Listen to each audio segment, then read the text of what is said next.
তো hello everyone, welcome to my new another video. তো হঠাৎ করেই সন্ধ্যাবেলায় আমরা প্ল্যান করলাম, কাল যেহেতু অফিস ছুটি আছে সেই জন্য চন্দননগর ঠাকুর দেখতে যাওয়া যাক, সারা রাত ধরে দেখব। তো রাত্রেবেলা খাবার দাবার সেরে তারপর বেরিয়ে পড়লাম শ্রীরামপুর থেকে বাইক নিয়ে চন্দননগরের উদ্দেশ্যে। তো চলো এক ঝলকে তোমাদের চন্দননগর প্যান্ডেলের ঘুরিয়ে দেখাই। তো এই ছিল ফার্স্ট প্যান্ডেল। তো খুব সুন্দর ছিল, একদম আলাদা রকমের প্যান্ডেল ছিল এবং খুব হাইট ছিল প্যান্ডেলটার। তো ফার্স্ট প্যান্ডেল এখান থেকেই শুরু করলাম। এটার পুরো ভিতরটাও একদম অসাধারণ ছিল, জাস্ট ওয়াও। প্যান্ডেলটা খুবই সুন্দর লাগছিল এবং মায়ের মূর্তি তো খুবই অসাধারণই ছিল, দেখতেই পাচ্ছ তোমরা, দেখো। তো তারপর সেখান থেকে চলে এলাম মানকুণ্ডু স্টেশনের কাছে। এই প্যান্ডেলটি হয়েছিল খুবই ইউনিক, এই প্যান্ডেলটি হয়েছিল, এটা আমি ভিডিওতেও দেখেছিলাম অনেকজনের, তো সেই জন্য দেখতে এসেছিলাম। এটার প্রত্যেকটি জিনিস, পিলার বলো বা উপরে যেই স্ট্রাকচারের ফুলের যেই তোড়া টাইপের হয়, সেগুলো সব গোল গোল করে ঘুরছিল। দেখো তোমরা, দেখাচ্ছি তোমাদেরকে, দেখতেই পাচ্ছ সব গোল গোল করে ঘুরছে, বেশ ভালো লাগছিলো প্যান্ডেলটি। তারপর নেক্সট প্যান্ডেল এইটিতে এলাম।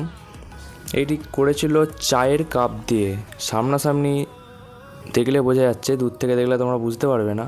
চায়ের কাপের প্যান্ডেল ছিল এটা, বেশ সুন্দর লাগছিল প্যান্ডেলটা। চন্দননগরে প্রত্যেকটি প্যান্ডেলই খুব সুন্দর সুন্দর, যারা যারা দেখতে এসেছো তারাই একমাত্র জানবে। তো এটা ছিল একটা মন্দির, তার সামনেতে একটুখানি জাস্ট প্যান্ডেল করেছিল, তো খুব সুন্দর লাগছিল, লাইটিংয়ের কাজটা দেখতেই পাচ্ছ। আর এই হচ্ছে মায়ের মূর্তি, তো এই দেখতে পাচ্ছ তোমাদের, এটা হচ্ছে একটা মন্দির, এর বাইরেতে প্যান্ডেল তৈরি হয়েছে। তোমরা এবছরে কারা কারা চন্দননগর এসেছিলে কমেন্ট করতে ভুলো না প্লিজ। তারপর চলে এলাম এই বছরের সবথেকে আকর্ষণীয় প্যান্ডেল, হেলাপুকুরের ডায়মন্ডের যে ঠাকুরটা হয়েছিল সেইটি। প্যান্ডেলটা খুবই সুন্দর হয়েছিল, আর যেটা মেন আকর্ষণ ছিল সেটা হচ্ছে ডায়মন্ডের ঠাকুরের সাজ। তো রাত্রে 2:30 বাজছে এখন ঘড়িতে, দেখালাম তোমাদের। তো কতটা পরিমাণে ভিড় দেখতেই পাচ্ছ, পুরো একদম জনসমুদ্রে ভর্তি। তো প্যান্ডেলটা বেশ সুন্দর ছিল, একদম জাস্ট ওয়াও ছিল। আর সবথেকে এবছরের যেটা আকর্ষণীয় ছিল সেটা হচ্ছে ডায়মন্ডের এই সাজের। তো এই দেখো, এই যত সাজ দেখতে পাচ্ছ পুরোটা ডায়মন্ড দিয়েছিল। ভিতরে কাউকে যেতে দিচ্ছিল না, কারণ প্রচুর হাই সিকিউরিটি ছিল, সেই জন্য জুম করেই তুলতে হয়েছিল। তারপর সেখান থেকে বেরিয়ে অন্য আরেকটি প্যান্ডেলের থিমে এলাম।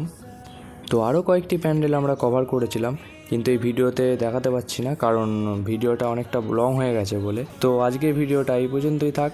তারপর যখন রুমে এলাম তখন 5টা বাজছিল, রুমে এসে তারপর শুয়ে পড়লাম। দেখা হচ্ছে তোমাদের সাথে আবার নতুন ভিডিওতে, ততক্ষণ ভালো থাকবেন, সুস্থ থাকবেন, বাই বাই সবাইকে।